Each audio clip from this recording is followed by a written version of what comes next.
Today I have Arthur Serratelli, and Arthur is the partner and chair of the Immigration Law Group with Van Deventer Black, LLP, and they are located in Norfolk, Virginia. And Art specializes in non-immigrant visas, employment-based and family-based immigrant visas, and lawful permanent residency, green cards.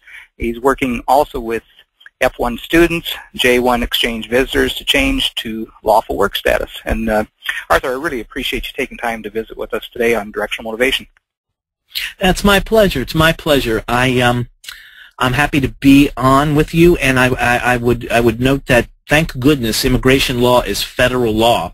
It's the same law everywhere, from Alaska to Florida and everywhere in between. So even though we have offices in Virginia and North Carolina and in California, I can be assistance. I can provide assistance to individuals anywhere in the United States, Hawaii, Alaska, anywhere. It's federal law, and it's the same law in every state. Very, very good. You know, I wanted to also mention to our visitors to the site here and to the conversation today that your educational background as well. And you came out of the George Washington University Law School, and then also have an MBA from the University of Virginia, and also a business administration degree, which you graduated summa cum laude in accounting out of Georgetown University. And you've also been, looking at some of the pedigrees that you have here, also been recognized as best lawyers in America in immigration law, Virginia's legal elite immigration and naturalization law, and also recognized as Virginia's super lawyers in immigration law as well. So I congratulate you on those accomplishments as well. Those aren't easy to acquire. Well, thank you, thank you. It's funny. You just get up every day and do your best, try your best, try to make a difference, and if you do it right, the recognition just follows. It's really a privilege to talk with you and to work with folks in the job market, particularly those who need immigration help. Mm-hmm. Very good. Well, let's start, Art. Just tell us just maybe a quick snippet about your background and why you got involved. I know that people with passion, I've found through the years that typically there's, I would call it a pivotal moment, maybe an aha moment that really sparked the fire inside, and that's what gets them out of bed in the morning type of thing. And was it that way with you? That's funny you should say that. Yes, absolutely. I have a varied background. It's ironic that I'm on a webinar with a career counseling, career direction, career placement organization, because if you look at my resume, you would think, boy, that guy needed the exact kind of service he's participating in today. I started as an accountant, as a CPA. And I was 21 when you get out of college, 22, mm-hmm. And I was a CPA. Some people, their whole life, that's their goal, to become a CPA, and I started as one. So I didn't appreciate what I had. I was a licensed professional. I found the job a little boring. It wasn't tailored to my personality, but I didn't know that. I wasn't aware. So after 3 years, I guess, of doing that, I went back and got an MBA. It was the 1980s. Ronald Reagan was the president, and everybody was getting an MBA. So I got one. Again, not thinking about who I am and what I was all about. I just mindlessly followed the crowd. And then I got my MBA, and I wound up sitting in a cubicle doing financial analysis, return on investment, cash flow calculations in support of salesmen who sold mini computers, and that was not fulfilling. I went from being a licensed professional to sitting in a cubicle like Dilbert in the cartoon strip, and I thought to myself, what have I done? You know, what have I done? I was a licensed professional. I was recognized in the community as having a skill and a certification to prove it, and now I'm sitting in a cubicle like Dilbert. Forget this. So the one thing that I learned, and ironically from my mother-in-law, most people ignore their mother-in-law. Instead, she provided me with the direction that your group provides to people. My mother-in-law said, you know, when you are at a crossroads in your career, You've got to make the decision that gives you the most future opportunities. Don't go down a path where you wind up branded and labeled and forever you're stuck there. Got to start fresh. So I went back to law school.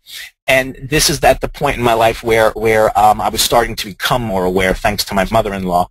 And long story short, I studied law, and I was hired at this law firm where I've been since 1993. I've studied law, and I was hired as a government contract lawyer because I had the skill set of financial analysis and cost accounting. They wanted me as a lawyer, not because I went to law school, but because I knew cost accounting and financial analysis. And I thought to myself, wow, boy, was my mother-in-law right.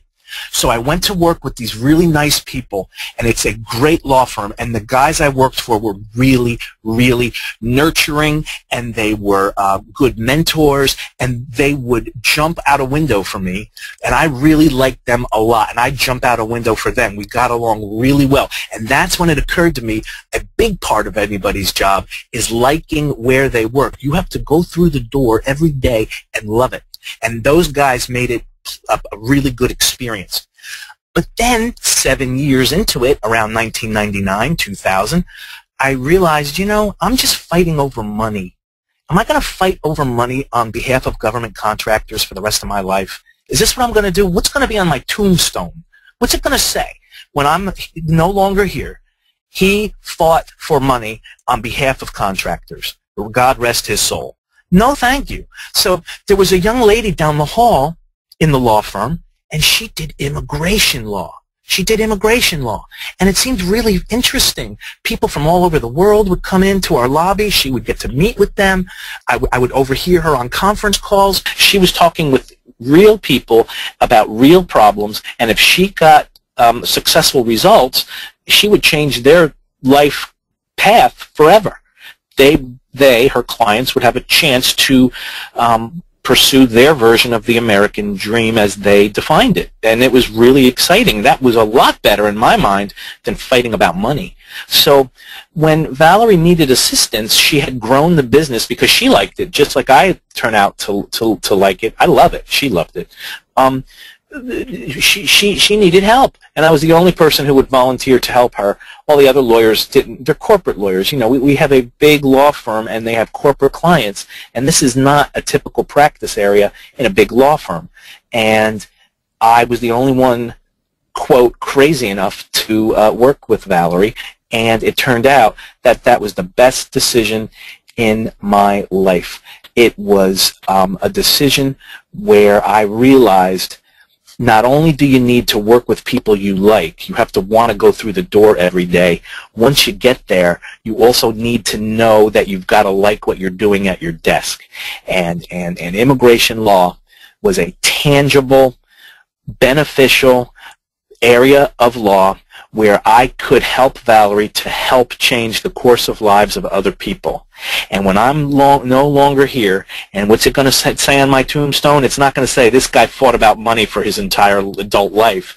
It's not going to say he fought about money. It's going to say he made a difference in the world, an increasingly globalized economy connecting all the people of the world. He made a difference, one person, one family at a time. And that is really, that's a good question. What you just asked me is a really good question, and I haven't thought about that in a long time.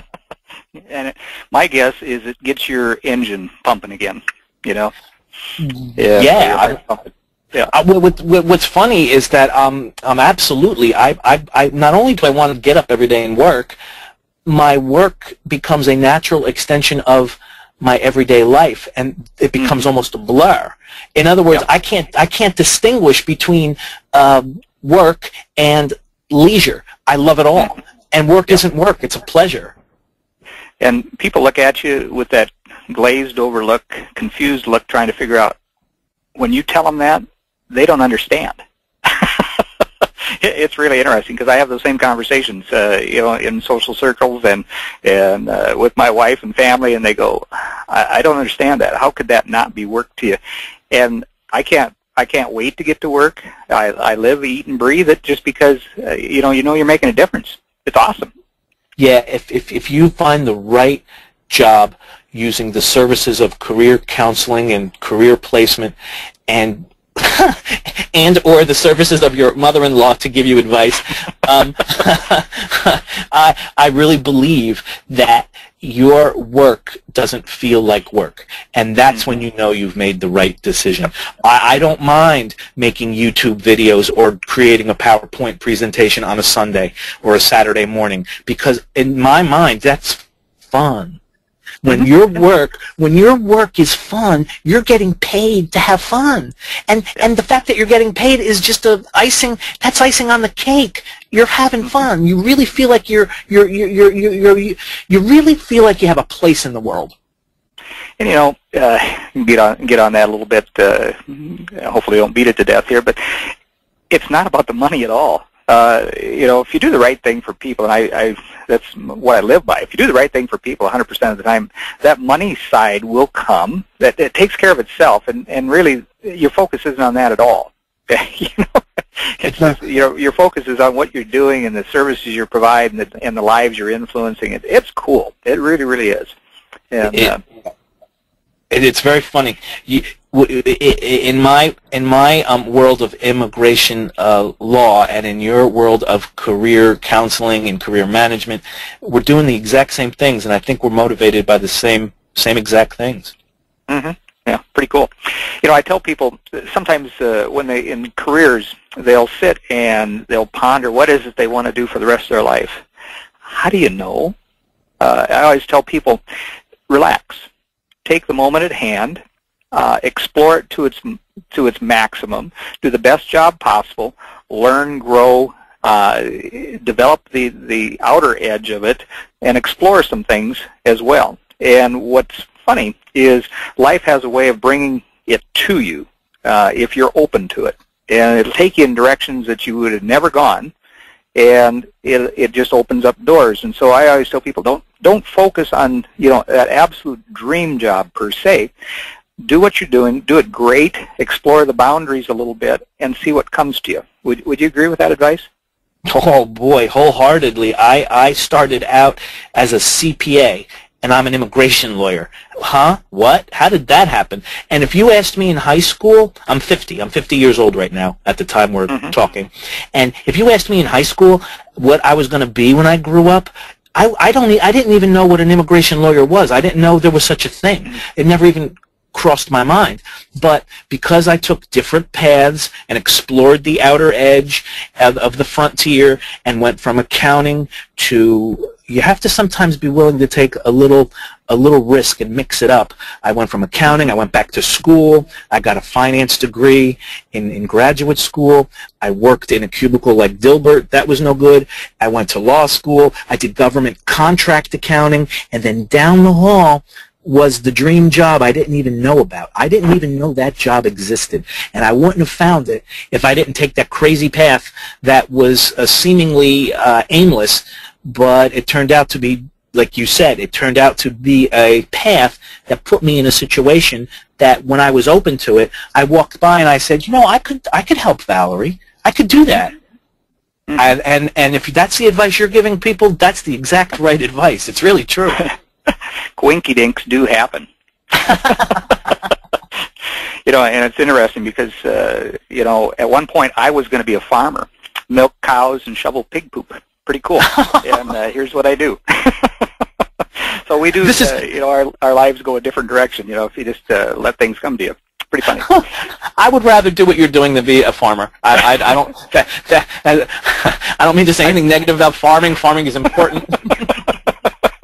Well, I've come to that conclusion. I made the right decision as well. So, but if your dream job is farming, that's the beauty. That's the beauty. If you want to get up every day and be a farmer, then be a farmer. And if you think you want to be a farmer and it turns out you don't, then don't be one.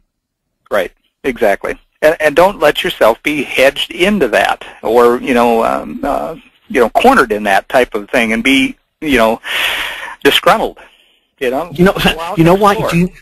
Do you know why I studied accounting? I studied accounting because I took advice from my family. These were the people, and you know, God loved these people, but these were the people giving me advice. My mother and father were self-employed hairdressers. They worked together in a mom-and-pop beauty parlor. My grandfather also gave me advice, my mother's father. He worked in a mailroom, you know, during the Depression, and he worked his way up to be chief purchasing officer for some corporation in New Jersey, and they were giving me advice.